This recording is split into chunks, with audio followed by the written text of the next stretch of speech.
ஒரே வேட்டியில 2 டிசைன்ஸ். உதயம் pixel double style dhotis with matching shirt. Experience your dream retirement life for a day. Ananya Snananani Homes, Coimbatore. பட்டாசுனா அது 1 kg குட்டி Japan crackers. Online bookings open on 90% offer.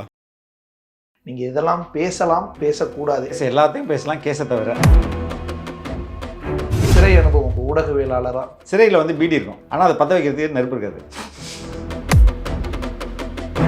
ஒரு paid service மாதிரியே ப்ரிசனில் வந்து அனுப்பணும் மக்களை.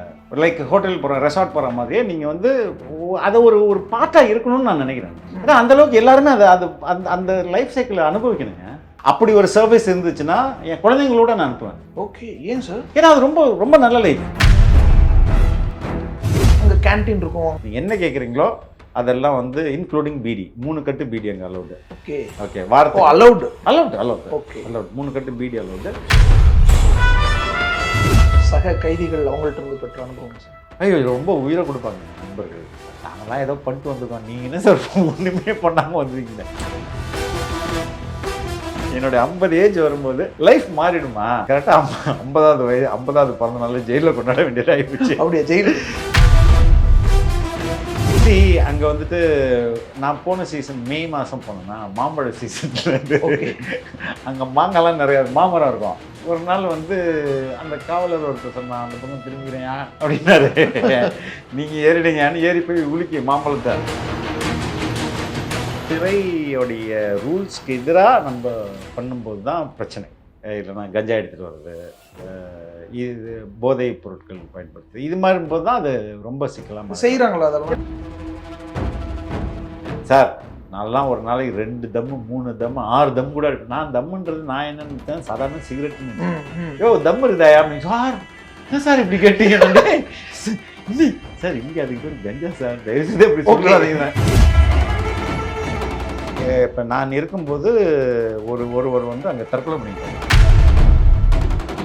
TV இதெல்லாம் எப்படி சார்? சண்டே வந்து ஒரு 4 hours டிவி வரும், சாட்டர்டே வந்து ஒரு 2 hours டிவி. அதுவும் நியூஸ் வரவே வராது. அப்போ என்ன வரும்? கலைஞர் டிவி.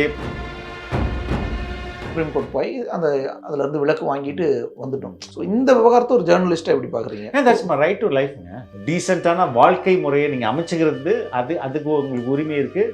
அதற்காக நீங்கள் உங்கள் வேலை செஞ்சு ஊதியம் சம்பாதிக்கிறதுக்கான உங்களுக்கு உரிமை இருக்குது. இது அடிப்படை ஃபண்டமெண்டல் ரைட்ஸ், ரைட் டு லைஃப்ன்றது. அதை எப்படி நான் வந்து சரண்டர் பண்ண முடியும்? வழக்குக்கு காரணமான ஒரு அதுதான் நான் அப்போ நீ தூக்கில் போட்டலாம்ல, நீ செத்து போ அப்படின்றது ஒன்று தான், நீ வேலை செய்யாதன்றதும் ஒன்று தான்.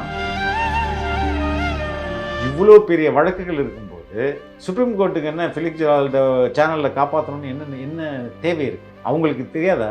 பேசிக் ஃபண்டமெண்டல் ரைட் என்னுடைய கான்ஸ்டியூஷன் வழங்கி இருக்கிற அடிப்படை உரிமை. இது வயலேட் ஆகும்போது எனக்கு சுப்ரீம் கோர்ட் தான் ஒன்லி ஆப்ஷன். ஒரு பெயிலுக்கு நீ வந்து சேனலை மூடு அப்படின்றது ரொம்ப அதிகபட்சம்.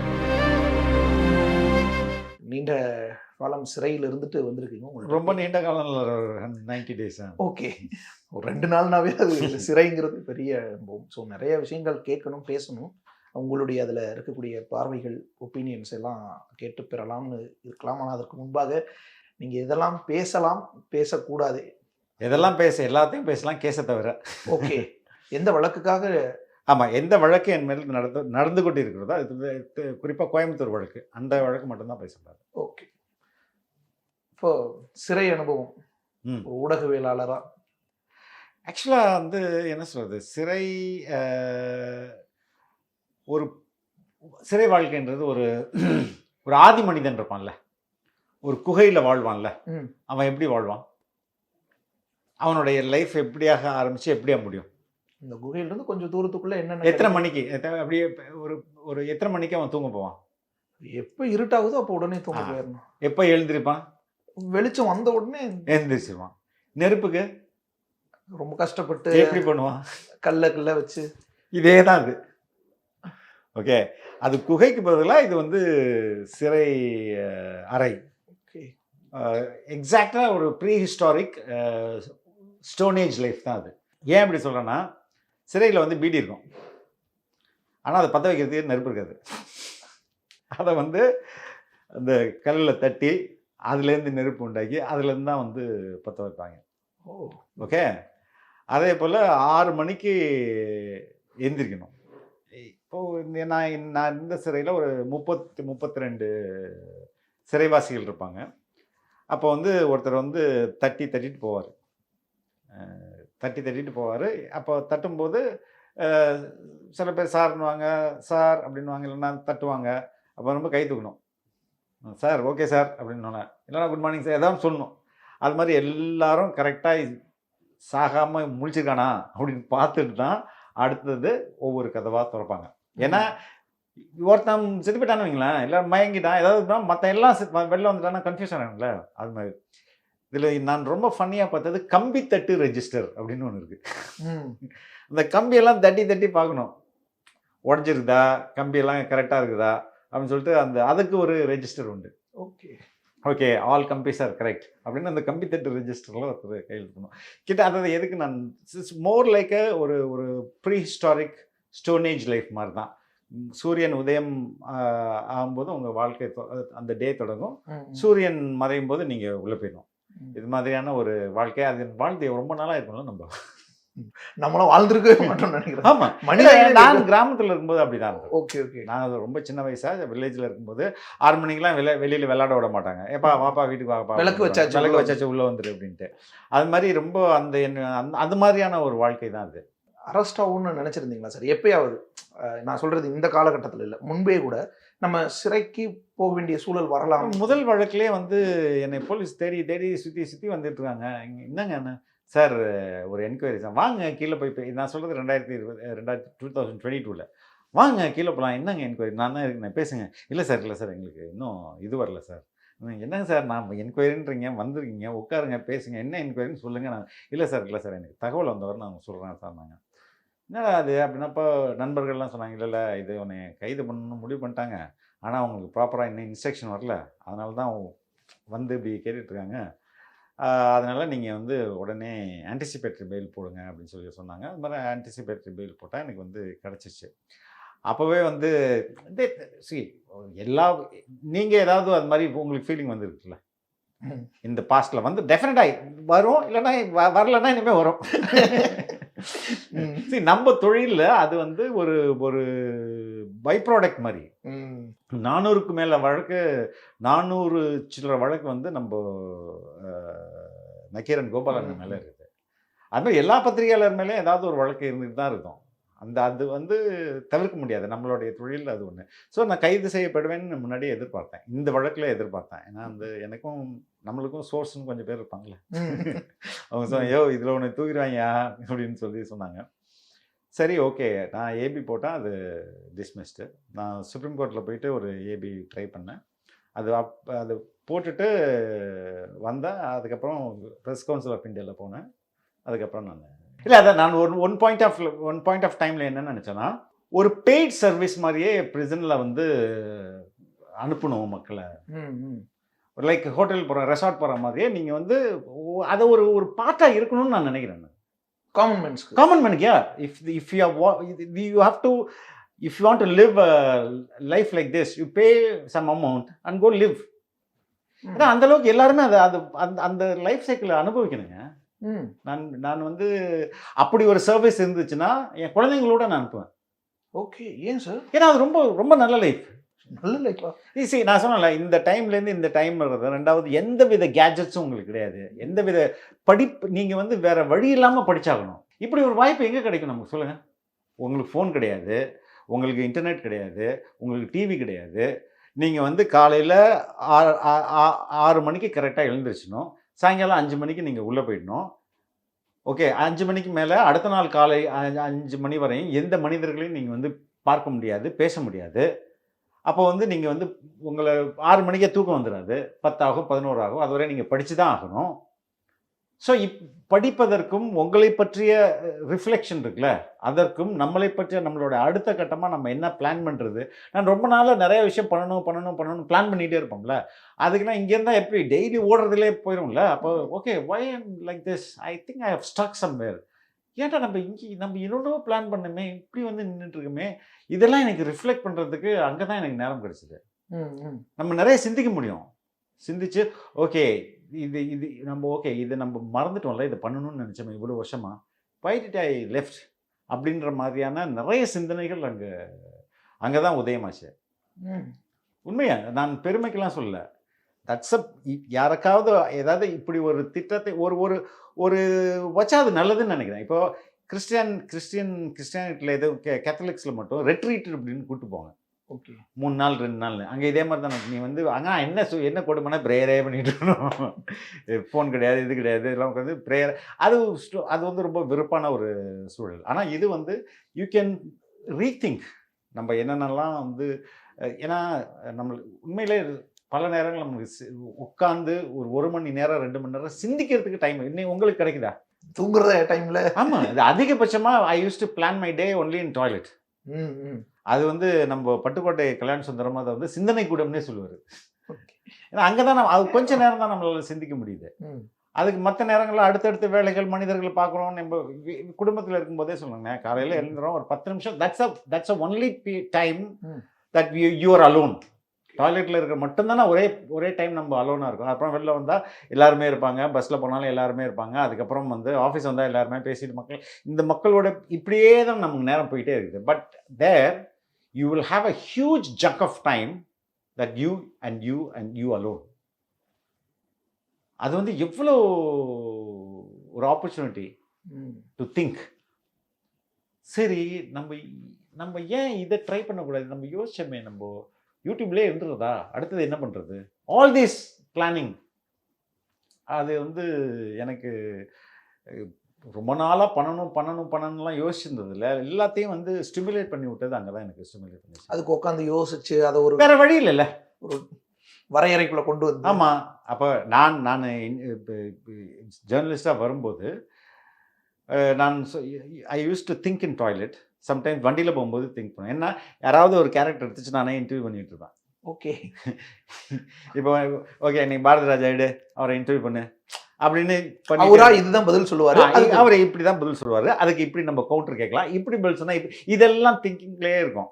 அப்போ ஒரு டைமில் ரியலாக அவர் மாட்டினார்னு வைங்களேன், that's not a first interview, 15வது இன்டர்வியூவாக இருக்கும். ஸோ அதே மாதிரி நான் அப்படி தான் நான் வந்து யோசிச்சுட்டே இருப்பேன். ஆனால் அதுவும் அதுக்கே நம்ம டைம் கிடையாது. எங்கேயாவது கடைக்கு போகும்போது, இல்லைனா வந்து வண்டியில் போகும்போது, எஸ்பெஷலி அதுவும் நம்ம ஓட்டிகிட்டு போகும்போது பண்ண முடியாது. இது மாதிரி நேரங்களில் தான் நமக்கு சிந்திக்கிறதுக்கு டைம். ஆனால் இங்கே வந்து சிந்திக்கிறதுக்கு எக்கச்சக்கமான நேரம். ரெண்டாவது படிக்கிறது. நம்ம படிக்கணும்னு ஆசை இருந்தால் கூட நம்மளால் படிக்க முடியாது, டைம் இருக்காது. அங்கே வந்து படித்தா மட்டும்தான் you can keep your brain engage. அப்போ சிறையில் எல்லாருமே செம்மையாக படிச்சுப்பானுங்க. எல்லாருமே 99%. நான் வந்து வேல்பாரி அந்த நாவல் வந்து கேட்டேங்க. அது வந்து ஒவ்வொருத்தரும் ஒவ்வொரு சைஸில் வச்சுருக்கான். அந்த ஒரு பார்ட்டே வந்து ஐ திங்க் 1900 pages. 2 பார்ட்டு அது அப்படியே இருக்குது. அது மாதிரி எல்லாம் கடல் புறான்ற சாண்டிலியன் எழுதுறோம், நல்லா இருக்கும். ஆனால் சட்ட புத்தகங்களே இருக்காது. ஓகே. கொடுமை என்னன்னா, உங்களுக்கு இந்தியன் கான்ஸ்டியூஷன் அங்கே தேவைப்படும். அதுதானே தேவை. ஐபிசி இந்தியன் பீனல் கோடு தேவைப்படும், சிஆர்பிசி தேவைப்படும். இந்த சட்ட புத்தகங்கள் இல்லாமல் சமைப்பது எப்படி? அதெல்லாம் ஆமா, அது விஷக்கடிக்கு மருந்து. இதுதான் வந்து ஜெயிலோட லைப்ரரியில் அவைலபிளான புக்ஸ். நிறைய புக்ஸ் இருக்குது. அதில் தான் மூட்டை கட்டி இப்போ தான் லைப்ரரி ரெடி பண்ணி, அது நல்ல புக்ஸ் எல்லாம் வந்து it will not be circulated. ஆனால் கைதிகள் வந்து ஒவ்வொரு இங்கே பப்ளிகேஷன் ஹவுஸ்க்கும் அவங்களோட கேட்லாக் அவங்கள்ட்ட இருக்கும். வானதி பதிப்பகம்னா 2024 வானதி பதிப்பகத்தோடைய கேட்லாக் அவன்கிட்ட இருக்கும்.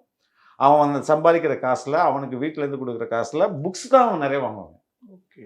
அது மாதிரி 4 இப்போ வேல்பாரினா 4-5 காப்பீஸ் எனக்கு ஹார்ட் பவுண்டு 2 வால்யூம் ஃப்ரெஷ்ஷாக கொண்டு வந்து கொடுத்தாங்க. எது வேணும், எந்த புக் எடுத்தீங்க? கொத்தாலின்னு ஒரு நாவல் வந்து அது அப்படியே ஃப்ரெஷ்ஷாக புதுசாக. அது எல்லாமே லைப்ரரி கிடையாது, சிறைவாசிகள் அவங்க பர்சனலாக போட்டு வாங்குறது. ஆமாம். அங்கே தூக்கு செல்வம்னு ஒருத்தர் இருக்கிறாரு. அவர் 30 ஆண்டுகளாக பல்வேறு சிறையில் இருந்தார். அவர் பெரிய லைப்ரரியே வச்சார் வீட்டில். அவர் என்ன சிறையில் தான் இருக்கார். படித்த புத்தகங்கள்லாம் அனுப்பி ஒரு பெரிய லைப்ரரியே இருக்குது. ஸோ புத்தக படிப்பு அப்படின்றது அங்கே எசென்ஷியல், இட்ஸ் அ பார்ட். அது அப்போ இது மாதிரி ஒரு ஆப்பர்ச்சுனிட்டி எங்கே கிடைக்கும்? எத்தனை புக்கு படிச்சிருப்பீங்க சார்? நான் நிறைய புக் படித்தாங்க. ஒரு நான் சொன்னேன், வேல்பாரியே ஒரு வால்யூம் 1900 பேஜ், 2வது வால்யூம் வந்து இன்னொரு 2000 பேஜ்னு நினைக்கிறேன். இதுவே வந்துச்சா. அதுக்கப்புறம் வெண்வேல் சென்னின்னு அது ஒரு 3 பார்ட்டு, ஒன்று 1000 பேஜஸ். எல்லாம் பெரிய புக்காக தான் தலானி தலானி அலௌட் கிடையாது. ஓகே ஓகே, சம்டைம்ஸ் இதை தான் நமக்கு தலானி என்ன நம்ம இப்போ இது சொல்லுவாங்க, மோடி சொல்லுவார்ல, நான் அப்படியே பேஜாக படிப்பேன். ஐ saw that as an opportunity for myself because எனக்குன்னு டைம் இருக்கும்ல, மை ஓன் டைம். அது ரொம்ப வருஷம் ஆச்சு எனக்கு கிடச்சி. ஏன்னா இங்கேருந்து காலைல இப்போ நம்மளோட லைஃப் எப்படி ஆரம்பிக்கும், காலைல எழுந்திருப்போம் 8 மணிக்கு ஆனோடனே, என்னடா இன்றைக்கி அசைன்மெண்ட்டு, எவனா மாட்டோம் இன்றைக்கி, கால் பண்ணி என்னென்ன அசைன்மெண்ட் இருக்குது இப்படி ஆரம்பிக்குமா. அப்போ வந்து அசைன்மெண்ட்லாம் இதுக்கு இது போங்க இதுக்கு இது போங்க, வந்தவுடனே இப்போ நேற்று என்னென்ன பெண்டிங் எடிட் இருக்குது இதெல்லாம் பாருங்கள், தொடர்ச்சியாக இப்படியே போயிட்டே இருக்குமா. அப்போ இடையில ஏதாவது பிரேக்கிங் ஏதாவது ஒன்று வந்துட்டு இருக்கோம். இதுலேருந்து கம்ப்ளீட்டாக நான் வந்து even I told my boy, I should be alone for some 1 month நான் தனியாக இருக்கணும் அப்படின்ற மாதிரி சொன்னேன். இதுக்கு 1 மாதம் 3 மாதம் இரு அப்படின்ட்டு லைஃப் அந்த வாய்ப்பை எனக்கு கொடுத்துச்சு. பட் அதர் சைடில் வந்து அவங்களுக்கு ரொம்ப பிரச்சனை. வீட்டில் சஃபர் இல்லையா, வந்து பார்த்துருந்தாங்க ஆஃபீஸா சார், அதெல்லாம் பார்த்துருப்பாங்க. எவ்ரி வீக் ட்வைஸ், 2 முறை 3 முறை பார்க்கணும், 2 முறை தான் அலோவ் பண்ணுவாங்க. 2 முறை இங்கேருந்து வந்துடுவாங்க, ஆஃபீஸ்லேருந்து ஒரு நாள், வீட்டிலேருந்து வந்துடுவாங்க. ஜெயிலில் படித்த அந்த புத்தகங்களில் உங்களுக்கு செம்மையாக இருந்தது அல்லது இது ரொம்ப வேல்பாரி பிரில்லியன்ட் ஒர்க். ஐயோ, வேல்பாரியில் வர ஃப்ளோராஃபோனா இருக்குல்ல, அதில் வர தாவரங்கள் விலங்குகளையே அதை பற்றியே ஒரு தனி புக் போடலாம். அது மரண ஒர்க். அது மாதிரிலாம் வந்து சு வெங்கடேசன் எப்படி எழுதினார், எவ்வளோ காலம் அதுக்கு ஹோம்ஒர்க் பண்ணார் அப்படின்றதே ரொம்ப. முருகன் என்ற அந்த பாத்திரத்தை மிக பிரமாதமான, அது கம்பேரே பண்ண முடியாதுங்க. அது பிரில்லியன்ட் டு த கோர். அது இது வேல்பாரியை பற்றி சு வெங்கடேசன் கிடைச்சாருன்னா ஒரு 3 மணி நேரம் எடுக்கலாம். 3 மணி நேரம் மாதிரி 3 எபிசோடு எடுக்கலாம். ஆனால் 3 மணி நேரமா எழுதும் போதே திரைக்கதையை எழுதிட்டாரு. அவ்வளோ. ஆனால் அதில் அதை படமாக பண்ணுறதுன்றது வாய்ப்பே கிடையாது. சார் சங்கர் வாங்கி அது வெப் சீரிஸை தான் பண்ண முடியும். ஓகே, அவ்வளோ பெரிய ஒன்று ஒரு கதைங்க, ஒரு வேட்டையாடுற சீனாக யூ கேனோ. அது வந்து ஒரு அனுபவம். இங்கிலீஷ் புக் இந்த மாதிரியானது எனக்கு வந்து நான் ஆங்கில புத்தகம் கிடைக்கல. நான் என்னன்னா சரி வெளியே போயிருமே 90 நாள் ஆகிப்போச்சு. சொல்லியிருப்பேன் வீட்டில் இருந்த புத்தகங்களை கொஞ்சம் அனுப்பி விடுங்க அப்படின்னா, வெளியே தான் போகிறோமே. ஐ டென்ட் டூ தட். ஓகே, சாப்பாடு இதெல்லாம் எப்படி சொல்லுங்க? சாப்பாடு ஆக்சுவலாக வந்து முன்னாடி ரொம்ப மோசமாக இருந்தது. இப்போ வந்து மகேஷ் தயால்னு ஒரு ஏடிஜிக்கு வந்திருக்கிறாருன்னு நினைக்கிறேன். அவர் வந்த பிறகு தெர் வாஸ் பிக் சேஞ்ச். எல்லா சிறையிலையும் திமுக அரசு வந்த பிறகு ஒரு மாற்றம். அவங்க வந்து இந்த சிக்கன்லாம் போடலாம் அப்படின்னு சொல்லி சொன்னாங்க. ஆனால் இவர் வந்த பிறகு அந்த சாப்பாடோடைய தரம் இருக்குல்ல, அது ரொம்ப உயர்ந்திருக்கு. உண்மையிலே சண்டே தான் நினைக்கிறேன், சண்டே புளிக்குழம்பு வரும். அந்த புளிக்குழம்பு ரொம்ப ஃபேமஸ்ஸு. அதில் ஒரே ஒரு மீன் துண்டு இருந்ததுன்னா அது மீன் குழம்பு. அந்தளவுக்கு டேஸ்ட்டாக இருக்கும் புளிக்குழம்பு. பட் நான் வந்து சிறை சாப்பாடு வந்து அந்த காலையும் மதியமும் இரவும் இந்த 3 வேளை வரும்ல, அது நான் சாப்பிடல. பெரும்பாலும் 10 ரூபாய்க்கு ஒரு வடை, 30 60 ரூபாய் ஒரு நாள். It's not a big money. அதை இருந்தாலே எனக்கு வந்து பிரேக்ஃபாஸ்ட்டும் முடிஞ்சிடும். லஞ்ச் நான் ஸ்கிப் பண்ணிடுவேன். நைட்டுக்கு வந்து ஒரு 3 வாழைப்பழம் 2 ஆப்பிள் முடிஞ்சுது. அதுக்கப்புறம் வந்து வேர்க்கடலை தருவாங்க. வேர்க்கடலை ரொம்ப தரமாக இருந்தது. நம்ம வந்து ரொம்ப நல்ல சுண்டல் தருவாங்க. அது வாரத்தில் ஐ திங்க் 2 நாள் வேர்க்கடலை, 2 நாள் சுண்டல்னு நினைக்கிறேன். அதை வந்து பழத்தோட சுண்டலும் வேர்க்கடலையும் என்ன பிரமாதமான ஃபுட் பார்த்தீங்கன்னா. அதோட வெல்லம் தருவாங்க. நான் வெல்லத்தை அவாய்ட் பண்ணுறேன். So it was good food, good life. அங்கே கேன்டீன் இருக்கும். அங்கே நம்ம கேன்டீன்லாம் வந்து கேன்டீன் இருக்கும், ஷாப்பிங் பண்ணிக்கலாம் அப்படி. ஆமாம், அது பிசிபின்னு சொல்லுவாங்க. அங்கே வந்து ஒவ்வொரு இப்போ நான் இருந்த சிறை, அதாவது ஒரு ஐ திங்க் அது மோர் தென் 100 ஏக்கர் ஏரியா. அதில் வெவ்வேறு சிறைகள் இருக்கும். நான் இருந்த சிறைக்கு வந்து வெள்ளிக்கிழமை பிசிபி ஒரு 9:30க்கெலாம் வந்துடும்.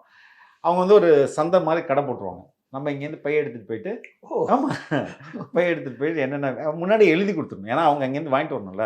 உங்களுக்கு பிஸ்கட் பேக்கெட்டோ இல்லை வந்து soap, paste, pencil, bread, whatever it is, நீங்கள் என்ன கேட்குறீங்களோ அதெல்லாம் வந்து இன்க்ளூடிங் பீடி 3 கட்டு பீடி அங்கே அலௌடு. ஓகே ஓகே, ஓ வாரத்துக்கு அலௌட் அலௌடு ஓகே 3 கட்டு பீடி அலௌடு. இன்க்ளூடிங் தட் அது நீங்கள் எவ்வளோ 750 ரூபா ஒரு வாரத்துக்கு நீங்கள் அதிகபட்சமாக ஸ்பெண்ட் பண்ணலாம். அதை நீங்கள் 3000 ரூபாய் இருந்தால் போதும் மந்த்லி. இட்ஸ் மந்த்லி 3000 ரூபாய் இருந்தாலே you can lead a good life. ரொம்ப பணம்லாம் திருச்சி சிறையை பொறுத்தவரை அது ஏழைகளோட சிறை.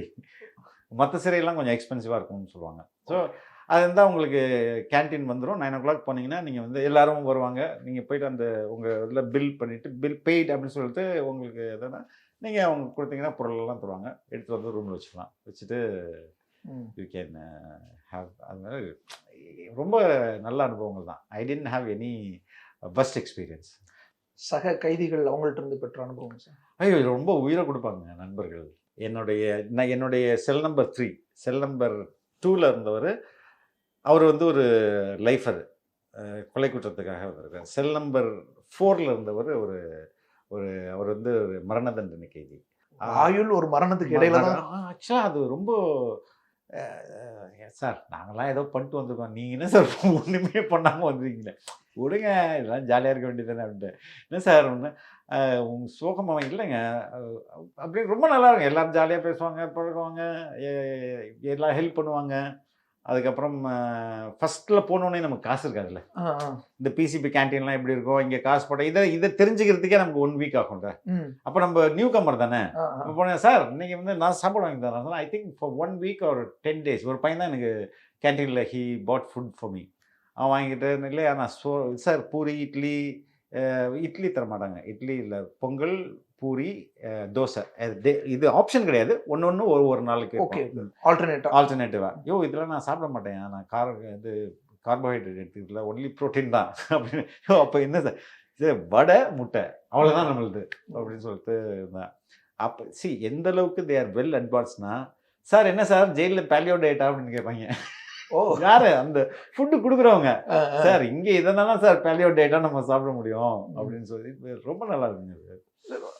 இப்போ எடுத்தோன்னா நீங்கள் சிறைக்குள்ளே போகிறீங்க. அங்கே இப்போ நல்ல நண்பர்களா மேபி அப்புறம் ஆயிருக்கலாம் நீங்கள் பழகும்போது. பட் ஆரம்பத்தில் பயமாக இருக்காது ஒரு கொலை குற்றவாளி? நம்ம வந்து இதுக்கு முன்பு குற்றவாளிகளோட பழகினது இல்லையா? ஆஸ் அ ஜேர்னலிஸ்டாக நீங்கள் பழகிறீங்களா?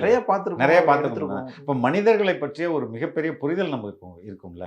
அதனால எனக்கு அது ஒரு பெரிய மேபி இந்த தொழில் செய்யாமல் வேற ஏதாவது தொழில் செய்கிறவங்க போயிருந்தாங்கன்னா அவங்க எப்படி பார்ப்பாங்கன்னு நமக்கு தெரியாது. ஓகே, நம்ம வந்து அப்போவே வந்து எப்படி நீ பூட்டை உடைச்சி திருடுவே அப்படின்னு ஸ்டோரி பண்ணியிருப்போமா இல்லையா? பண்ணியிருக்கோமா இல்லையா? சரி, சரக்குல எப்படி கலப்படம் பண்ணுறது ஸ்டோரி பண்ணியிருக்கோமா? நீ எப்படியாவது இது மாதிரிலாம் ஏதாவது ஒன்று பண்ணியிருந்துருப்போம். அவங்க தானே அங்கே இருக்க போகிறாங்க. ஸோ அதை நம்ம ரொம்ப ஃப்ரெண்ட்லியான அப்ரோச். நான் வரதுக்கு முன்னாடி அவங்களுக்கு நான் இங்கே வரப்போகிறேன்னு தெரிஞ்சிச்சு. அப்படியா? ஆமாம், ஏன்னா நியூஸில் வந்துடலாம். நியூஸ் பேப்பர் அங்கே வந்து இட்ஸ் லைக் பைபிள். ஓகே, எல்லாரும் பயங்கரமாக பிடிச்சிருவாங்க. அப்போ அவங்களுக்கு அவன் வந்து என்ன சொல்கிறது, பாதி வைக்கல முக்கால்வாசி வைக்கல அவங்க சிறையில். தே நோ லீகல் ப்ராக்டிஸு, எங்கே போனால் பெயில் கிடைக்கும். சார் ஏன் சார் நீங்கள் ஹைகோர்ட்டு போனீங்க, கீழ்கோர்ட்லேயே போட்டு முடிக்கணும் சார். ஏன் சார் சுப்ரீம் கோர்ட்லாம் போனீங்க, அவன் ஏதாவது சைட்டேஷனை காட்டி மாட்டி விட்ருவான் சார் உங்களை. இந்த அளவுக்கு they know the legal proceedings. But அது எல்லாமே அனுபவத்தில் வருது. பட் அது எல்லாமே சரின்னு சொல்லப்படுது. என்ன அந்த அளவுக்கு அவங்க வந்து புரிஞ்சு வச்சிருக்காங்க அப்படின்றதுக்காக சொல்றாங்க. ஸோ இப்போ அவர்களெல்லாம் என்ன மாதிரியான விஷயங்கள் பேசிக்கிறது, பகிர்ந்துக்கிறது? ஏன்னா நம்ம வெளியில் இருக்கும்போது யாராவது புதியவர்கள் வித்தியாசமானவங்கன்னா அவங்களுடைய அனுபவம் என்ன, அவங்க எப்படிப்பட்ட நபர்னு புரிஞ்சுக்கிறதுக்கு நிறைய கேள்வி கேட்டு விஷயங்கள் அந்த மாதிரி நம்ம அங்கேயும். சார் இன்னைக்கு வரவு 5 சார், வரவு 5 செலவு 2 அப்படின்னா 2 பேர் வெளில போயிட்டாங்க, வரவு புதுசாக 5 பேர் வந்திருக்காங்கன்னு அர்த்தம். ஓகே சார் இன்னைக்கு கொஞ்சம் ஜெயிலுக்கு எக்ஸ்பென்ஸ் ஜாஸ்தி ஆகும் சார், ஏன்னா 2 பேர் எக்ஸ்ட்ரா வந்திருக்காங்கல்ல. அது மாதிரி 1800 பேர் அங்கே 1800 பேர் கொண்ட சிறை. ஆனால் அதில் வர்றதும் போகிறதும் அப்படியே நடந்துக்கிட்டே இருக்கும். நான் வந்து இருந்த அந்த சொன்னாங்களா அது பனிஷ்மெண்ட் பிளாக்னு சொல்லியிருந்தேன் இல்லையா. நைட்டு 10 மணிக்கு வருவாங்க திடீர்னு 2 பேர். அவங்க ஏன்னா அங்கே ஏதாவது சண்டை போட்டிருப்பான், அவனை கொண்டு போய் இந்த எங்களில் தான் வந்து அந்த தனிமைன்னு சொல்ல முடியாது, இண்டிவிஜுவல் ரூம்ஸ் இருக்கிறதுனால அங்கே வந்து அடைச்சிக்கிட்டே இருப்பாங்க. 3 மாதம் பனிஷ்மெண்ட் இருக்கும், 4 மாதம் பனிஷ்மெண்ட் இருக்கும். அது வந்து முடிச்சுட்டு போகிறவங்க இருப்பான். அது மாதிரி வந்துட்டும் போகிறதும் இருப்பாங்க. அதுக்கப்புறம் வந்து சைக்காட்ரிக் இருப்பாங்க. ஆக்சுவலாக ஐ ஷுட் மென்ஷன் சுரேஷ்னு ஒரு பையன். அவன் வந்துட்டு அவன் எதுக்கு வந்தான்னா தண்டவாளத்தில் அப்படியே ஏதோ காப்பர் திருடி இருக்கான். ம். காப்பர் திருடி வந்துட்டான். அந்த தண்டனையே 6 மாதம் தான். பட் அவன் 9 மாதம் இருந்துட்டாங்க. 9 மாதம் இருந்துட்டு அந்த அதாலத் கோர்ட்டுன்னு ஒன்று அவனை ரிலீஸ் பண்ணுவான். அவன் என்னுடைய பிளாக்ல தான் இருந்தான். ஏன்னா அவன் சைக்காட்ரிக் அப்படின்னு சொல்லிட்டு இருந்தான். ஒரு நாள் நைட்டு பிடிச்சி திட்டுன்னு திட்டுறான். எல்லாரையும் அசிங்கமாக திட்டுறான். யாரை திட்டுறான்னா அந்த காவலர்களை தான் திட்டுறான். என்னடா ஏய் அமைதியாடுறான்னு இங்கேருந்து கற்றுவாங்க, போடா அமைதியாடுறேன் யாரடா சொல்லுன்னா அசிங்கமாக திட்டிட்டு இருப்பான்.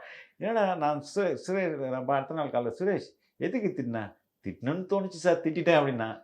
என்னையா நியூஸ் பேப்பர்லாம் வச்சுருந்தேன். என்னையா சார் ஏதோ ஒரு வச்சு கிரிக்கிருந்தேன். என்னையா பேனா வேணுமான்னு கேட்டேன்.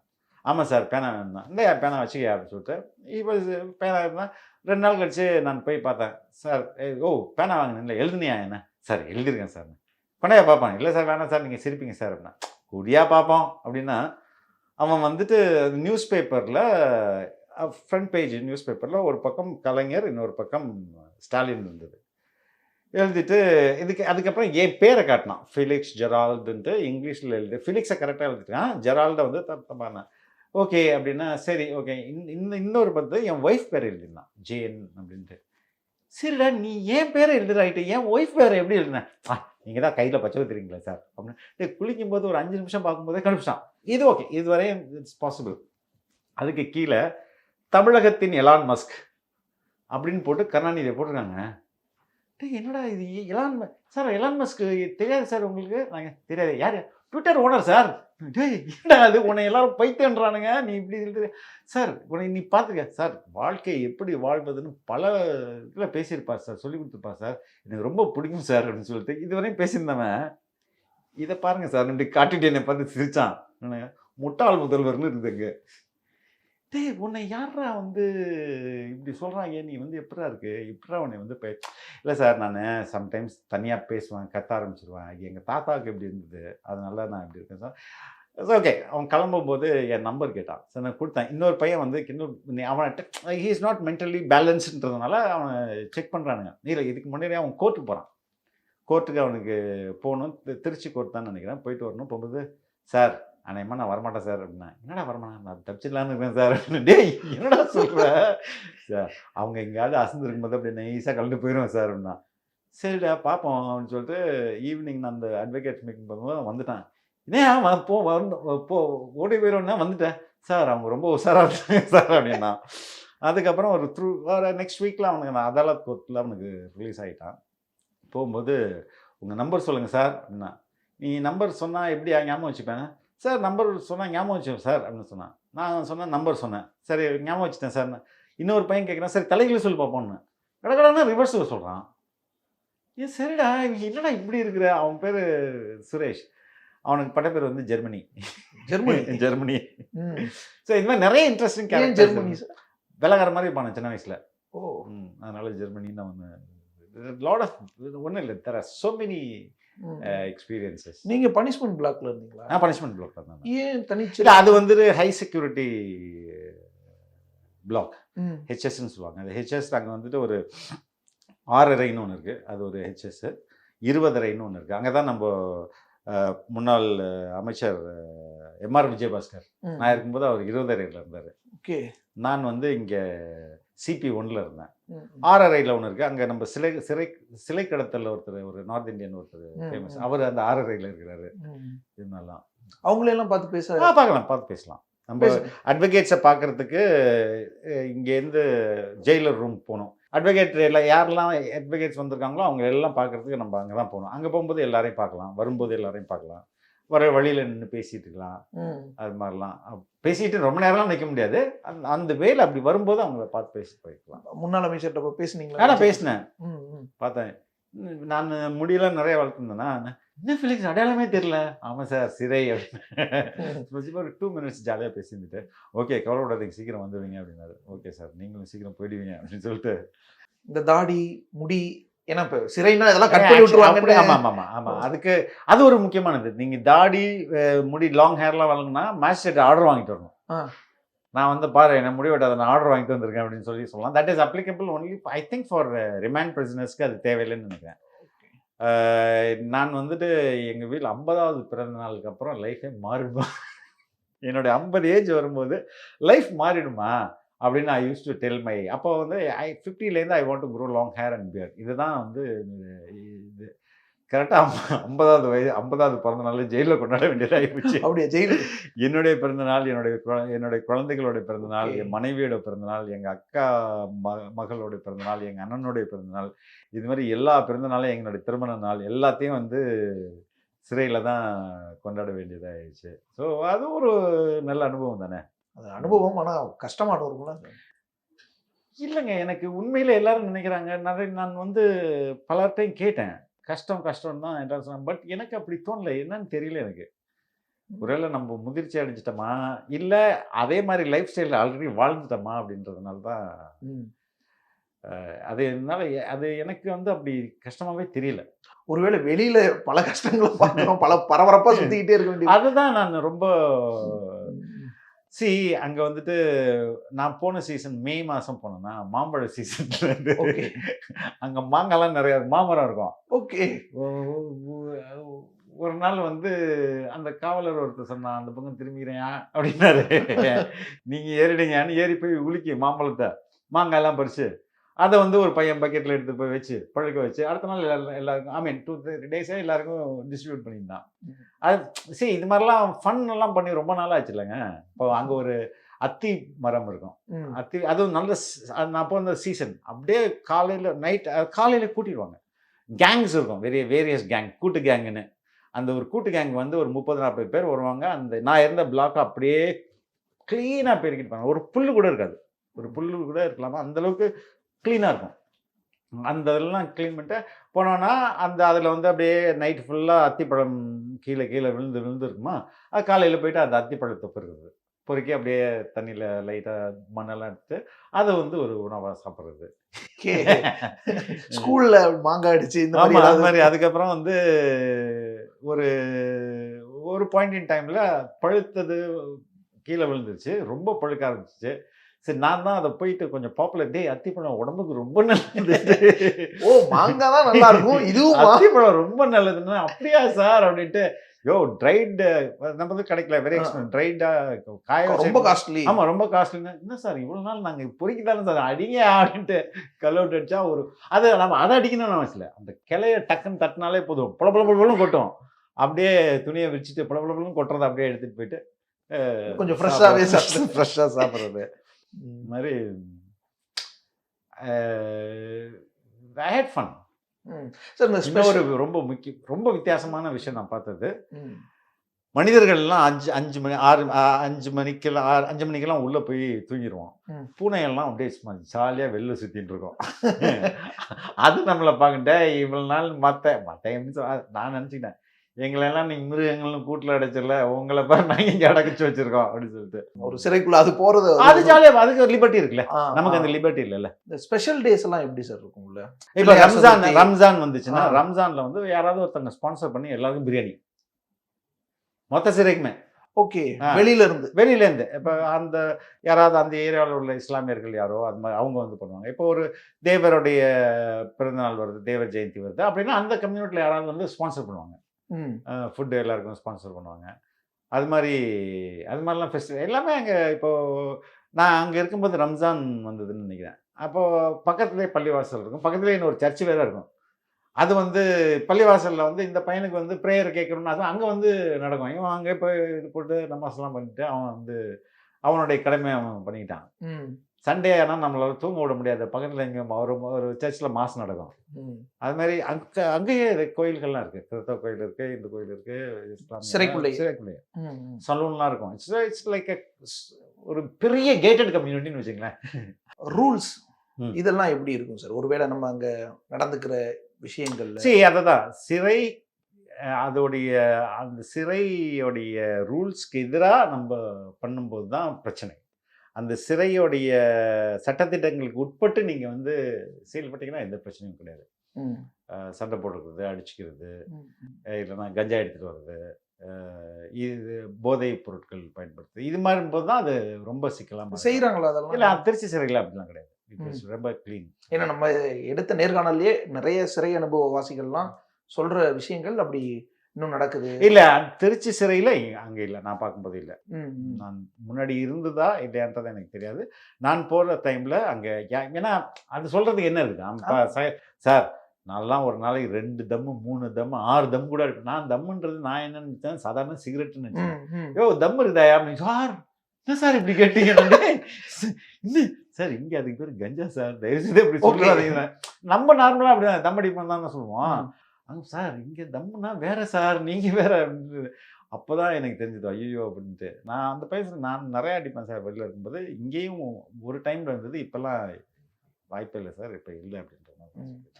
ஹாஸ்பிட்டல் இந்த மாதிரி அங்கே 24 hours 3 டாக்டர், 3 வேளைக்கும் 3 மருத்துவர்கள் இருப்பாங்க. நல்ல ஒரு பெரிய ஹாஸ்பிட்டல் இருக்குது. ஹாஸ்பிட்டலே பிளாக். இப்போ இங்கே ஜெயிலில் வந்திருப்பாங்க, அவங்களுக்கு வந்துட்டு வயதானவராக இருப்பாங்க, இல்லைன்னா உடம்பு சரியில்லாதவங்க இருப்பாங்களா, அவங்கள வந்து நார்மல் வார்டில் நார்மல் பிளாக் வைக்க முடியாதுல்ல. அப்போ அவங்களுக்கு வந்து ஹாஸ்பிட்டல் பிளாக். ஹாஸ்பிட்டலே ஒரு ஜெயிலுக்குள்ளே ஜெயில் ஹாஸ்பிட்டல். இப்போ நான் எப்படி பனிஷ்மெண்ட் அது பிளாக்கோ அதே மாதிரி அது ஜெயில் பிளாக்கு, சரி ஹாஸ்பிட்டல் பிளாக்கு. அதே மாதிரி ட்ரக் அடிக்ட்ஸ் இருந்திருப்பாங்க, அவங்க வந்து அதுக்குன்னு ஒரு தனி பிளாக். அங்கே இது மாதிரியான ஆட்கள் இருப்பாங்க. அது ஒவ்வொரு விதவிதமாக பிரித்து வச்சுருப்பாங்க. நேரங்களில் நம்ம வெளியில் தொடர்பு கொள்ளணும். ஒரு கைதிக்கும் வாரத்தில் ஒரு நாள் 3 எண்களுக்கு நீங்கள் பேசலாம்.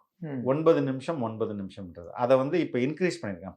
12 நிமிஷம் இன்க்ளூடிங் வீடியோ கால் அப்படின்றது இப்போ பண்ணியிருக்காங்க. 3 தடவை அப்படி பேசிக்கலாம். இப்போ வந்து ஒரு வாரத்துக்கு 12 ஒரு காலுக்கு வந்து 12 நிமிடம், மாசத்துக்கு 120 நிமிஷம் நினைக்கிறேன். ஓகே, நீங்க பேசிக்கலாம். ஓகே, 10 தடவை 12 நிமிஷம் பேசிக்கலாம். ஓகே. ஸோ அப்போ அந்த மாதிரியான எல்லா ஃபெசிலிட்டியும் அது இல்லாமல் வந்து சிறை வந்து பனிஷ்மெண்ட் இல்லைங்க, இட்ஸ் எ கரெக்ஷன் சென்டர். அது அப்படிதான் கரெக்ஷன் சென்டர் தானே. அவன் தன்னை திரும்பி வாழ்க்கை. அது எதுக்கு நீ வந்து ஒரு பெரிய தண்டனை கூட மாதிரி நம்ம அப்படிதான் சார், அப்படிதான் இருக்குது. But technically speaking that's a correction centre. நிறைய இப்போ நான் இருக்கும்போது ஒருவர் வந்து அங்கே தற்கொலை பண்ணிக்கிட்டாரு. அப்படி தற்கொலை மனநிலையில் மனிதர்கள் இருக்காங்களா, அவங்க மனநிலை எப்படி இருக்கு அப்படின்னு ஆய்வு பண்ணுறதுக்கே நிறைய மனநலம் படித்தவங்களாம் அங்கே இருக்கிறாங்க. அவங்க போயிட்டு ஒவ்வொரு கண்டுபிடிச்சிருவாங்க. இவனுக்கு வந்து கொஞ்சம் டிப்ரெஷனில் இருக்கான், இவன் வந்து கொஞ்சம் சரியில்லை அப்படின்றத அவங்க கண்டுபிடிச்சி அவங்கள வந்து நேரடி கண்காணிப்புலையோ இல்லை அவங்க மாற்றிடுவாங்க. எல்லார்ட்டையும் போய் என்கிட்ட பேசுறதுக்கு ஆள் இல்லையே அப்படின்னு ஏங்குறவங்களாம் இருக்கிறாங்க. நீங்கள் எவ்வளோ நேரம் பேசிகிட்டு இருக்க முடியும்? ஒரே ஆள்கிட்ட எவ்வளோ நேரம் பேசிகிட்டு இருக்க முடியும்? ஸோ அது மாதிரி டிப்ரெஷன் வர்றதுக்கு, அதாவது டிப்ரெஷனுக்கும் நார்மலுக்கும் ஒரு சின்ன ஒரு ஸ்மால் கேப்பில் டப்புன்னு நீங்கள் டிப்ரெஷனில் போயிடலாம். இல்லை ஒரு சின்ன அந்த டிப்ரெஷன் போகிறோம் அப்படின்னு தெரிஞ்சு டக்குன்னு நம்மளோட டைவர்ட் பண்ணிட்டோம்னா then you will be all right. காலையில் எழுந்திரிச்ச உடனே பெரும்பாலான காலைகளில் இந்த தண்டனை சிறைவாசிகள் இருக்காங்களா, கன்விக்டட் பிரிசனர்ஸ், அவங்க வந்து ஏதாவது ஒரு தன்னம்பிக்கை பாடுவாங்க. தோல்வி நிலையை நினைத்தால் அது மாதிரி சும்மா அது கான்ஷியஸாக பண்ணுறது இல்லை, அவங்க மைண்ட்லேயே அது வந்துடும். somehow I have to go outனா அவன் மென்டலாக தேர்த்திக்கிறது எப்படி? கொஞ்ச நேரம் வந்து இந்த சிஸ்டமை திட்டுவாங்க, அதுக்கப்புறம் they will come to normal. இதை வந்து நான் வந்து எல்லாருக்கிட்டையும் அப்சர்வ் பண்ண முடிஞ்சது. அது வந்து ரொம்ப ரொம்ப ஏன்னா நைட் ஃபுல்லாக நான் சிந்திக்கிற மாதிரி தானே அவனும் சிந்திச்சுட்டுப்பான், ஏதாவது ஒன்று சிந்திச்சு என்னடா அந்த வாழ்க்கை அப்படின்னு. அது கொஞ்சம் நேரத்தில் வந்து அது காலையில் ரிஃப்ளெக்ட் ஆகும். அதுக்கப்புறம் கடற்கடன் வேலை ஆரம்பிச்சிட்டாங்கன்னா அது போய்டும். உங்களுக்கு ஏதாவது அட்வைஸ் அல்லது உங்ககிட்ட இருந்து ஏதாவது அட்வைஸ் அப்படி கேட்டிருக்காங்களா, சொல்லியிருக்காங்களா? எனக்கு அட்வைஸ் நிறைய பண்ணானுங்க. ஆக்சுவலாக ஒரு முறை எல்லாருமே சிரிச்சிட்டாங்க. நான் சொன்னேன் பக்கத்தில் ஒரு பையன் பாலான்ட்டு, பாலா நான் ஜெயிலுக்கு வந்தது கூட தப்பு இல்லை, வெளில போனால் கண்டனாயும் அட்வைஸ் பண்ணுமே, அதை நினைச்சாதான் கொல்லுமே. எல்லாம் சிரிச்சிட்டாங்க. சார் இதுதான் சார் நானும் நினச்சிட்டு இருப்பேன் அப்படின்ட்டு. நான் பெரும்பாலானா எனக்கு பெருசாக எதுவும் சொல்லலை. அவங்க வந்து கேட்டதெல்லாம் வந்து வேரியஸ் ஹெல்ப்ஸ் கேட்டிருந்தாங்க. அது மாதிரி நம்ம பேசிப்போம். இல்லை ஒரு ஊடகவியலாளர் நீங்கள், ஸோ இப்போ நீங்கள் ஏற்கனவே சொன்ன மாதிரி இப்போ 2 பக்கமும் ரொம்ப முக்கியமான குற்றவாளிகள், பெரிய குற்றவாளிகள், அவங்களுக்கு இடையில தான் நீங்கள் இல்லை குற்றவாளிகள் அங்கே வந்து பெரிய திருடனான், பல திருட்டு வழக்கு அது அங்கே வந்து இந்த எவ்ரி வென்ஸ்டே வந்து அந்த சூப்பரண்டன் வந்து பார்ப்பாங்க. மேபி எல்லாரையும் சந்திக்கிற மாதிரி தான். ம். அப்போ வந்து அந்த கேஸ் லிஸ்ட்டு அவங்கவுங்க கேஸ் லிஸ்ட்டுலாம் வைப்பாங்க, எத்தனை கேஸுங்க அவனுக்கு 3-4 பக்கம்லாம் இருக்கும் பேக் டு பேக்கு. ம். ஏன்னா அவ்வளோ திருட்டு, எல்லாமே திருட்டு வழக்கு தான் அவனுக்கு. ம், ம். ஆனால் அங்கே பீடின்றது லைக் கோல்டு மாதிரி. சம்டைம்ஸ் நம்ம வந்து இங்கே இது இப்போ என் ரூமில் பீடி இருக்கும், பட் திறந்து இருக்கும், நான் வெளில போயிட்டு வருவேன், ஒன்றுமே எதுவுமே காணாமல் போயிருக்காது. ஆப்பிள்லாம் வந்து பீடிக்கு எக்ஸ்சேஞ்ச் பண்ணிக்கலாம். ம். அதெல்லாம் யாரும் எதுவுமே தொட மாட்டாங்க. அப்போ அவ்வளோ திருட்டு கேஸ்லேயே அவ்வளோ உள்ள வந்திருக்கு அந்த பையன். பட் ஹீ வில் பி ரொம்ப ஜென்யூன் இன் ஹானஸ்ட் இன் ப்ரிசன். ஏன்னா அது வந்து ஏதாவது பிரச்சனை ஆயிடுச்சு சொல்லிட்டாங்கன்னா அவனை பனிஷ்மெண்ட் அனுப்பிச்சிடுவாங்க. பட் இங்கே எல்லாருமே அதுதானே. அப்போ அதை வந்து பெருசாக இது பண்ண நான் சந்தித்தவர்கள் அந்த இடத்துல எல்லாருமே நல்ல மனிதர்களாக தான் இருந்தாங்க. இல்ல உங்களை கேட்டாங்கன்னு சொன்னீங்கல்ல, ஆமாம், எதுவுமே செய்ய நீங்க ஏன் வந்தீங்கன்னு இந்த 2 பெரிய ஆமாம்மா கன்விக்ட் ஆனவங்க கேட்டதா, ம். அந்த மாதிரி உங்களை ஏன் என்ன ஆச்சு, இல்ல நீங்க என்னென்ன பண்ணிருக்கீங்க அப்படி? இல்லை அதை நம்மளை பற்றிய செய்திகள் வரும்போது அது சார் என்ன சார் பெயில் கிடைக்கல இருக்கு அப்படின்னா, ஆமையா கிடையாது சார், ஓடுங்க சார் தே வில் ரொம்ப ஆறுதல் பண்ணுவாங்க. சார் போயிடலாம் சார். இல்ல இந்த மீடியாவை பத்தி, மீடியா எப்படி ஃபங்க்ஷன் ஆகும், நீங்க என்னென்ன பண்ணுவீங்க அந்த மாதிரி யாரும் இல்லை இப்போ தொழில் பற்றி தானே. அப்புறம் அப்படிலாம் நான் வந்து இப்போ நான் இருந்த சிறையோட நம்பர் வந்து 3ன்னு சொன்னாங்க, செல் நம்பர் 3. அதே 40னா அந்த ஸ்கூலில் காலேஜில் லாஸ்ட் பெஞ்ச் மாதிரி தான் அது. அங்கே போனோம்னா நம்ம நடந்து போகலாம். அப்படியே ஒரே it's like once row of houses அப்படியே வரிசையாக இருக்கும். அப்போ 40வது பக்கம்லாம் போனால் செம்ம அங்கே வந்து பாட்டு, டான்ஸு, கானா பாட்டு அப்படின்னா ஒரு பையன் வந்து பயங்கர என்டர்டெய்னர், பயங்கரமாக என்டர்டெயின் பண்ணுவான் நம்மளை. போரே அடிக்காது அவன் கூட இருந்தோம்னா. அப்படிலாம் எவ்ரிபடி நோஸ் அந்த இடத்துல நம்மளை வந்து கலகலப்பாக அவங்களும் இருந்துக்கணும் அப்படின்றதுனால எனக்கு பெருசாக அட்வைஸு உங்கள் லைஃப் அப்படிலாம் யாரும் பெருசாக கேட்கலைங்க. டிவி இதெல்லாம் எப்படி சார்? சண்டே வந்து ஒரு 4 hours டிவி வரும், சாட்டர்டே வந்து ஒரு 2 hours டிவி. அதுவும் நியூஸ் வரவே வராது. அப்போ என்ன வரும்? கலைஞர் டிவி, பாட்டு, படம். அதை வந்து மொத்த ஜெயிலுக்கும் ஒரே டிடிஹெச் கனெக்ஷன் தான். அங்கே சேஞ்ச் பண்ணாங்கன்னா எல்லா இதுலேயும் சேஞ்ச் ஆகும். அதுக்கு ஒரு கண்ட்ரோல் ரூம் இருப்பார். அவர் வந்து அவர் நினைக்கிறது தான் மொத்த ஜெயிலும். அவருக்கு அந்த பாட்டு பிடிக்கலைன்னா அவர் மாற்றிடுவார். இங்கேருந்து கால் பண்ணி சொல்லுவாங்க, இந்த படத்தை போட சொல்லுங்கள் சார். நான் எங்கள் ஆளுங்க கேட்குறாங்க அந்த படத்தை போடுங்க. மற்ற பிளாக்ல எல்லாம் ஒரு டிவி பர்மனெண்ட்டாக இருக்கும், எங்கள் இதில் பர்மனெண்ட்டாக இருக்காது. அன்னைக்கு எடுத்து வச்சுட்டு பார்த்துட்டு மறுபடியும் ரூமில் வச்சு லாக் பண்ணிடணும். ஓகே. அது மாதிரி இந்த வழக்கும் பேரலாம் நடந்துகிட்டு இருக்கும். ஏன்னா ஜாமீனுக்கான முயற்சிகள்லாம் இப்போ ஒவ்வொரு தடவையும் இப்போ இன்னைக்கு கிடைச்சிடும் நம்ம போயிடலாம் அந்த மாதிரி நினைச்சு ஏமாற்றம் அடைந்து. ஃபர்ஸ்ட் 2 பெயில் எனக்கு கிடைக்காது. ஃபர்ஸ்ட் லோவர் கோர்ட்டில் 2 முறை எனக்கு கிடைக்காதுன்னு தான் நினச்சேன். ஹைகோர்ட்டில் எனக்கு கிடைச்சிடும் அப்படின்னு நினச்சேன். ஹைகோர்ட்டில் ஃபர்ஸ்ட் முறை கிடைக்கல, 2வது முறை தான் கிடைச்சது. வித் தீஸ் கண்டிஷன்ஸ், சேனலை க்ளோஸ் பண்ணுங்க அப்படின்ற கண்டிஷனில் தான் எனக்கு கிடைச்சது. That was disappointing moment. இப்போ ஏமாற்றங்களும் இல்லை, இப்போ சரி, இப்போ தான் சுப்ரீம் கோர்ட் சொல்லிடுச்சு சேனல் நான் க்ளோஸ் பண்ணணும்னு அவசியம் இல்லை, you can run the channel சொல்லிட்டாங்களா. ஸோ திருப்பியும் சிறையிலேருந்து வெளியே வந்தப்போ எப்படி இருந்துச்சு சார்? சிறையிலேருந்து வரும்போது சரி வெளில வந்தது எனக்கு பெருசாக ஒன்றும் தெரியல. ஏன்னா அடிக்கடி கோர்ட்டுக்கு கூப்பிட்டு போகிறாங்களே. அப்போ ஆனால் அந்த ஏரியா நல்லா பழகிட்டேன். இப்போ திருச்சியில் போயிட்டு ஜெயிலுக்கு எப்படி போனோம்னா க்ளீனாக தெரியும். ஸோ அது பெருசாக ஒன்றும் எனக்கு வெளில வந்தது பெருசாக ஒன்றும் இல்லை. நான் குழந்தைகளை பார்த்தது என்ஜாய். என் பையன் வந்துட்டான். நான் கூட வந்துட்டு அவன் பர்த்டே டைமில் வரவேன் எதுக்கு நீ வந்தால் ஏதோ எமோஷன் ஆகிட்டேன்னு வச்சுக்கேன், அது நல்லா இருக்காது, நீ வர வேணாண்டா, அப்பெல்லாம் ஆக மாட்டான் வா அப்படின்னு வந்துட்டு ஜாலியாக பேசிட்டு போயிட்டான். So I did. சிறை அதிகாரிகள், காவலர்கள். இன்ஃபேக்ட் இன்னொன்று சொல்லட்டுமா, தேர் வாஸ் ஒன் பாய், அவன் ஃபேஸ்புக்கில் ஒரு போஸ்ட் போடுறதுக்கு தான் போஸ்ட் போட்டதுனால தான் வந்துட்டு அவன் இருந்தான். அவன் பேர் சார் எப்போ சார் எனக்கு பெயில் கிடைக்கும் சார். நான் போனவனே என் வண்டியில் ஸ்டிக்கர் ஒட்ட போகிறேன் சார், பெயில் விரியன் அப்படின்னு ஒட்ட போகிறேன் சார் அப்படின்னு இருந்தான். அந்தளவுக்கு அவனுக்கு பெயிலில் போகணுன்னு. ஏன்னா சின்ன பையன். ஒரு 1 month கிட்ட வரும்போது சார் ஐ திங்க் எனக்கு இங்கேயே இருந்துடலான்னு நினைக்கிறேன் சார், பெயில் கிடைச்சா நம்ம தள்ளி போட்டு இங்கே இருக்க முடியுமா சார் அப்படின்னு கேட்டான்டே. பெயில் கிடைச்சா நீ போயே ஆகணும். சரி கிடைக்கலன்னா கூட இங்கே ஜாலியாக தான் இருக்கும் போல இருக்கு சார், அந்த நிலைக்கு வேண்டாம்.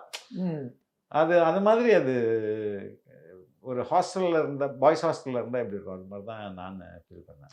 சரி, மேபி எனக்கு கிடைச்ச பிளாக், நான் சந்தித்த அங்கே மனிதர்கள், இதெல்லாம் வந்து என்னை அப்படி ஆக்கிச்சா அப்படின்றது எனக்கு தெரியல. மேபி என்னை வேற ஒரு பிளாக்ல போட்டிருந்தானா, நான் வந்து இப்போ மாமரமும் அத்தி மரங்களும் எல்லாத்தையும் எல்லா இடத்துலையும் மாமரம் இருக்கும். Yes, yes. அது நம்ம how you take it Yes, தானே yes, yes. இருக்குது. நம்ம கூட இருக்கிறவங்க எல்லாத்தையும் சேர்த்து தானே. ஸோ சிறை அதிகாரிகள், காவலர்கள் இவங்கெல்லாம் எப்படி நடந்துக்கிட்டாங்க சார்? எப்படி? ரொம்ப தன்மையா, ரொம்ப நேர்மையா, ரொம்ப ஃப்ரெண்ட்லியா இருப்பாங்க. ம். அது வந்து ஒரு என்ன சொல்றது, கொஞ்சம் சுதந்திரம் குறைக்கப்பட்ட ஒரு ஹோட்டல் மாதிரி தான். ஜெயிலை பற்றி ஒரு மிகப்பெரிய பயம் இருக்குல்ல, ஆ. அது சுத்தமா போயிடுச்சு. அதுதான் உண்மை. சார் அதான் வெளியே வந்த பிறகு வெளில வந்த பிறகு வெளியில வந்த பிறகு கொஞ்சம் எனக்கு எடை குறைஞ்சிருந்துச்சு. அதுக்கப்புறம் வந்து வழக்குகள், இந்த கண்டிஷன்ஸ் இதுக்குள்ள கொஞ்ச நாள் அலைய வேண்டியது. என்னுடைய கேமராஸு, எடிட்டிங் மிஷின்ஸ் எல்லாம் வந்து எடுத்துகிட்டு போயிட்டாங்க. அதெல்லாம் வந்து மீட் எடுக்கணும். அப்புறம் வழக்கை சந்திக்கணும். அதுக்கடுத்து தொழிலையும் நடத்தணும். இப்போ மறுபடியும் ஆரம்பிச்சிட்டீங்க. ஆரம்பிச்சிட்டாங்க. இந்த கேப்புக்கு பிறகு மறுபடியும் ஆரம்பிச்சது எப்படி இருந்துச்சு? அதுவும் முதல் நேர்காணலே ஐ வாஸ் வெயிட்டிங். அதாவது நம்மளுக்கு அதாவது சொல்லணேன், சரி நான் வந்து ஒரு 24 வருடமாக இந்த துறையில் இருக்கோம்னா 24 வருடத்துலேயும் கேமரா எடிட்டு பேனா இப்படி தானே இருக்க முடியும். ஒரு மிகப்பெரிய ஒரு கேமராமேன், சினிமாவில் இருக்க கேமராமேன் கூட நம்ம கேமரா பார்த்த அளவுக்கு பார்த்துருப்பாரா, அந்த ஹவர்ஸ் அந்த அளவுக்கு கேமரா பார்த்துருப்பாரா அப்படின்ற மாதிரி தெரியாது. ஒரு பல படங்களை எடிட் பண்ணவர் கூட நம்ம அளவுக்கு டெய்லி எடிட்டை பார்த்துருப்பாரா அப்படின்றது. எனக்கு அவங்க ஒரு 3 மாதம் கேப் எடுத்து தான் அப்படி பண்ணாங்க. அப்போ இதே தானே நம்மளுக்கு ரொட்டீனாக இருந்தது. அதை நான் ரொம்ப மிஸ் பண்ணேன். அது மட்டும்தான் எனக்கு ரொம்ப அந்த ரொட்டீன்னா இந்த வேலை அதான் இதை நான் ரொம்ப மிஸ் பண்ணேன். இப்போ மறுபடியும் ஆரம்பிச்சது சார் அந்த கேப்புக்கு பிறகு. இந்த கேப்புக்கு அப்புறம் அண்ணன் சீமானுடைய முதல் நேர்காணல், இன்னைக்கு சவுக்கோட நேர்காணல். அப்போ அப்படியே போயிட்டே இருக்க வேண்டியதானே. இந்த உங்களுடைய அனுபவங்கள் இதெல்லாம் தாண்டி இப்போ இது ஒரு ஜேர்னலிசம் கிரவுண்ட்லேயும் இந்த அந்த வழக்குக்கு பின்னாடி நிறைய விஷயங்கள் பேசப்பட்டு இருந்துச்சு. யூடியூபர்ஸை நம்ம எப்படி ஜேர்னலிஸ்டாக அதுதாங்க. இது இவங்களுக்கு வந்து இந்த ஒன்று சட்ட புரிதல் இல்லை. ஒர்க்கிங் ஜேர்னலிஸ்ட் ஆக்ட் 1955 எது நியூஸ் பேப்பர் எஸ்டாப்ளிஷ்மெண்ட், யார் ஜேர்னலிஸ்ட் அப்படின்றத ரொம்ப தெளிவாக சொல்லுது. இவங்க யூடியூபருக்கும் இப்போ நான் சொல்கிறேன், நரேந்திர மோடி யூடியூப் சேனல் இருக்கா இல்லையா, நம்ம எம்கே ஸ்டாலினுக்கு யூடியூப் சேனல் இருக்கா இல்லையா, எல்லாரும் அவங்கவுங்க பேரில் இருக்குது. அவங்கெல்லாம் யூடியூபரா? நரேந்திர மோடி யூடியூபர்னு சொல்ல முடியுமா? கேட்குறேன் நான். இல்லை சார், பிரதமர் that's a medium he is using for his to tell what he wants to tell the people. அப்படிதானே நம்ம பயன்படுத்திக்க முடியும். அப்போ நான் வந்து ஒரு செய்தியாளர், இந்த மீடியத்தை நான் பயன்படுத்திக்கிறேன், இது மூலமா நான் செய்தி சொல்றேன். ஆனால் நான் செய்தியாளர் தானே. அதுதான் நான் ஒர்க்கிங் ஜேர்னலிஸ்ட் ஆக்ட் 1955 ரெஃபரன்ஸாக கொடுக்குறேன். எது செய்தி நிறுவனம், யார் செய்தியாளர், அப்படி அது ரொம்ப தெளிவாக சொல்லிட்டு இருக்குது. ஓகே, நான் வந்து உங்களுக்கு இப்போ நண்பர்களுக்கு தெரியும், நான் வந்து அமெரிக்காவுக்கு ஸ்டேட் டிபார்ட்மெண்ட்டு என்னை மட்டும் இல்லை, இங்கே உள்ள ஜேர்னலிஸ்ட்டை இன்வைட் பண்ணி கூப்பிட்டு போனாங்க. அதில் நான் மட்டும்தான் யூடியூப் சேனல்லேருந்து போகிறேன். ரைட், நெல்சனு, சலீமு, அதுக்கப்புறம் நம்ம சார்லஸு, இந்த மாதிரி நிறைய பேர் இங்கேருந்து போனோன்னீங்களேன். அப்போ அவங்க ஒருத்தர் வந்து இப்போ விகடன்லேருந்து Charles, he is from printer. இப்போ டெலிவிஷன்லேருந்து நெல்சன், அதுக்கப்புறம் சலீம் தந்தி டிவி, அதுக்கப்புறம் நம்ம இன்னொரு நண்பர் இப்போது.com பீர் முகமது, இவங்கெல்லாம் டெலிவிஷனு. இப்போ அந்த டீமில் நான் மட்டும்தான் யூடியூப்லேருந்து போகிறேன். அப்போ அவங்களே ரெக்கக்னைஸ் பண்ணுறான். அமெரிக்கன் ஸ்டேட் டிபார்ட்மெண்ட் ரெக்கக்னைஸ் பண்ணுது. இது வைத்தறிச்சல் தான் அது. ஆமாம், எதுக்கு யூடியூபர்னு ஒன்று, எதுக்கு ஒன்று ஜேர்னலிஸ்ட் நான் சொல்லணும், யூடியூபர்னு சொல்லுவோம் அப்படின்றது. ஆனால் sir but technically who is a journalist and who is not a journalist ன்றது நம்மனுக்கான ஒரே ஆக்ட் ஒர்க்கிங் ஜேர்னலிஸ்ட் ஆக்ட் 1955. அதுபடி நான் ஜேர்னலிஸ்ட், ஆனால் yes I am a journalist according to that. இப்போ யார் வேணாலும் இதை எடுத்துட முடியும். ஒரு ஃபோன் இருந்துட்டா போதும், ஏதோ பேசி போட்டுறாங்க அவங்கவுங்க. இப்போ அவங்களெல்லாம் ஜேர்னலிஸ்ட்னு சொல்லிக்க முடியுமா? அப்படி ஒரு அவன் எந்த வேலை பண்ணுறான்?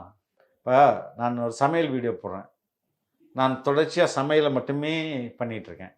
அப்போ வந்து நான் வந்து ஜேர்னலிஸ்டா அப்படின்னு கேட்டால், நான் என்னுடைய இதற்கு முன்பும் இல்லை என்னுடைய முழு நேர தொழிலோ அது வந்து ஷெஃபாக நான் இருக்கேன் போது நான் ஷெஃபான்னு சொல்ல முடியாது. அதே ஒரு செய்தி சேனலில் குக்கிங் ஷோ வருமா இல்லையா?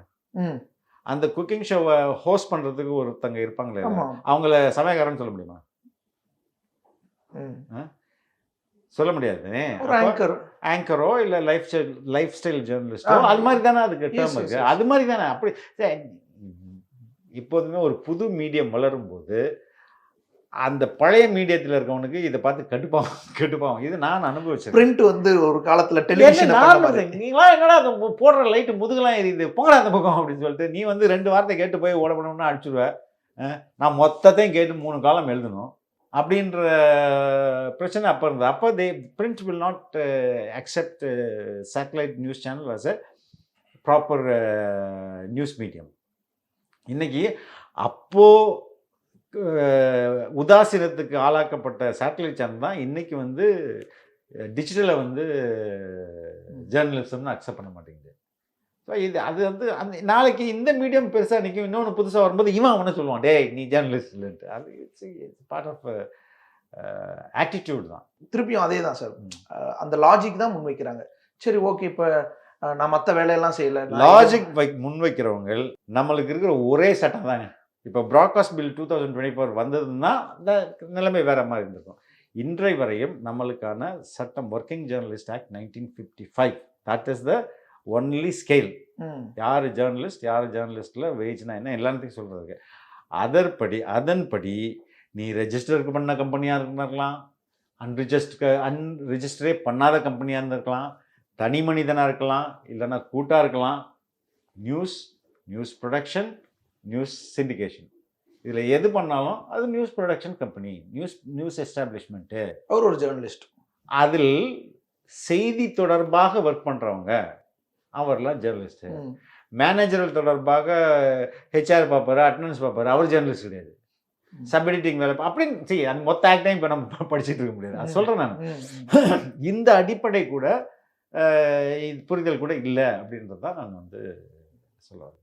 இன்னொரு பக்கம் சார், இப்போ ஒரு கண்டிஷனாக நம்ம ஒரு யூடியூப் நிறுவனத்தை மூடணும் அப்படின்னு ஒரு கண்டிஷன் வருது.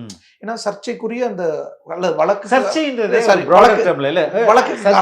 Broader term. எது சர்ச்சை? ஏன்னா வழக்குக்கு காரணமான ஒரு வீடியோ இருக்கிற, அதனால அதை மூட சொல்லி ஒரு கண்டிஷன் வருது. அதை நம்ம எதிர்த்து சுப்ரீம் கோர்ட் போய் அதுல இருந்து விலக்கு வாங்கிட்டு வந்துட்டோம். ஸோ இந்த விவகாரத்தை ஒரு ஜேர்னலிஸ்டா எப்படி பாக்குறீங்க? தட்ஸ் மை ரைட் டு லைஃப்ங்க. இல்லை மேலே போகிறது ஓகே இல்லை, அதுதான் என்னுடைய வாழ்க்கை. நான் சேனல் மூடினா சோத்துக்கு என்ன பண்ணுறது? சாப்பாடு சாப்பிடணும்ல, நான் அதுக்கு சிறையிலே இருக்கலாம்ல. அட்லீஸ்ட் கவர்மெண்ட்னாலும் சாப்பாடு கொடுக்கும். This my right to life. No one can stop you from choosing your own profession. அது ஃபண்டமெண்டல் ரைட்ஸ் நம்மளுக்கு கேரண்டி பண்ணுறது. ரைட் டு லைஃப் அப்படின்றது, ரைட் டு லைஃப்ன்றது என்னது? ஒரு மியர் ஒரு விலங்கு மாதிரி இங்கே உயிரோட வாழ்கிறது தான் ரைட் டு லைஃபா? அப்படி இல்லைல்ல. ரைட் டு லைஃப்ன்றது உங்களுடைய லிபர்ட்டி இருக்குது, உங்களுடைய நீங்கள் வந்து ஒரு டீசெண்டான வாழ்க்கை முறையை நீங்கள் அமைச்சுக்கிறது, அதுக்கு உங்களுக்கு உரிமை இருக்குது. அதற்காக நீங்கள் உங்கள் வேலை செஞ்சு ஊதியம் சம்பாதிக்கிறதுக்கான உங்களுக்கு உரிமை இருக்குது. இது அடிப்படை ஃபண்டமெண்டல் ரைட்ஸ், ரைட் டு லைஃப்ன்றது. ஐ திங்க் ஆர்டிகல் 21 நினைக்கிறேன். அதை எப்படி நான் வந்து சரண்டர் பண்ண முடியும்? வழக்குக்கு காரணமான ஒரு அதுதான் நான் அப்போ தூக்கில் போட்டலாம்ல. நீ செத்து போ அப்படின்றது ஒன்று தான், நீ வேலை செய்யாதன்றது ஒன்று தான். இவ்வளோ பெரிய வழக்குகள் இருக்கும்போது சுப்ரீம் கோர்ட்டுக்கு என்ன ஃபிலிக்ஸ் ஜெரால்ட சேனலில் காப்பாற்றணும்னு என்ன தேவை இருக்குது? அவங்களுக்கு தெரியாதா? ஏன்னா இந்த பேசிக் ஃபண்டமெண்டல் ரைட் என்னுடைய ரைட் ஆஸ் இந்தியன் சிட்டிசனாக எனக்கு என்னுடைய கான்ஸ்டியூஷன் வழங்கி இருக்கிற அடிப்படை உரிமை. இது வயலேட் ஆகும்போது எனக்கு சுப்ரீம் கோர்ட் தான் ஒன்லி ஆப்ஷன். நீ செத்து போன எப்படி சொல்ல முடியுங்க? யாரும் சொல்ல முடியாதுல்ல. அதுவும் ட்ரையல் நடத்தி வேரியஸ் ப்ராசஸில் முடித்த பிறகு தானே வந்து ஒரு ஒரு ஒரு பெயிலுக்கு நீ வந்து சேனலை மூடு அப்படின்றது ரொம்ப அதிகபட்சம், தேவையற்றது அப்படின்றது தான் இன்றைக்கி வந்து first bench chief justice of இந்தியாவே அதை தான் சொல்லியிருக்கிறாரு. அப்போ அந்த விதத்தில் நம்மளுடைய கான்ஸ்டியூஷன் எவ்வளோ மகத்தானது. நான் ஒரு சாதாரண ஒரு இண்டிவிஜுவல். எனக்கு சுப்ரீம் கோர்ட்டு என்னை வந்து you need not to close your channel, you can live அப்படின்றது தானே. They have given me my life back இல்லையா? ஓகே, இதான் டெமோக்ரஸியோடைய அற்புதமான பரிசுன்னு நான் நினைக்கிறேன். ஓகே. ஸோ இந்த ப்ராசஸில் இந்த அனுபவங்களில் இது ஒரு முக்கியமான ஒரு இடம். ஆமாம், ரொம்ப முக்கியமானது. Your life is guaranteed here. நம்ம கான்ஸ்டியூஷன் உங்களுடைய வாழும் உரிமையை, நாகரிகமாக வாழும் உரிமையை அது கேரண்டி பண்ணுது, பாதுகாத்து வைக்குது. அது உங்களுக்கு அது என்ன சொல்றது, உங்களுக்கு உத்தரவாதம் தருது. நன்றி சார், ரொம்ப நன்றி. தேங்க்ஸ். ஒரே வேட்டியில 2 டிசைன்ஸ். உதயம் pixel double style dhotis with matching shirt. Experience your dream retirement life for a day. Ananya's Nananani Homes, Coimbatore. பட்டாசுனா அது 1 kg குட்டி Japan crackers. Online bookings open on 90% offer.